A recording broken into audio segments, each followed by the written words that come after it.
If you think investors are your golden ticket as your founder friend, I promise you're doing it wrong. So many founders chase capital like it's the ultimate win or badge of honor, but raising money doesn't mean your business is working.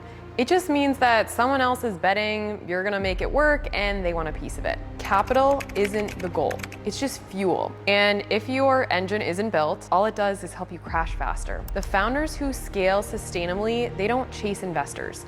They build traction, they talk to customers, they prove demand, then and only then do they go raise. With leverage, on their terms, from investors who actually add value. One of my founder friends took in an early investor check for $250,000. She didn't vet them, she didn't choose them because he was strategic, and now he's her biggest nightmare. And she's spending tens of thousands of dollars in legal fees to try and buy him off her cap table. He's constantly calling her, asking for updates, forcing new product launches that aren't strategic to the long-term business goals. And he's making threats if she doesn't comply. It's her biggest regret as a founder. I seriously can't make this stuff up. So you don't just want to raise from anyone. Raise when you have leverage, not out of desperation, so you can bring the right people to your cap table.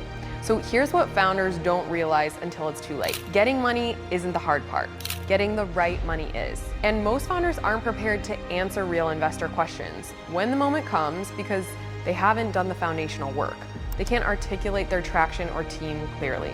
They fumble when asked how they're different. They confuse storytelling with overselling. And they walk into investor meetings hoping to be liked instead of leading the conversation with confidence. I work with founders to change that, to stop over-explaining and start clearly communicating value. Because the truth is, investors don't fund potential, they fund confidence, they fund momentum, they fund founders who make them confident they'll do the most right by the money at the end of the day. If you're not getting the right investors at the table, it's not because you're not good enough. It's because you haven't learned to communicate like a founder who's already worth betting on. Also think about raising when you have some leverage, not out of desperation, not to feel legit, not to keep up. Raise because you've built something real, and it's your time to put gas on the fire.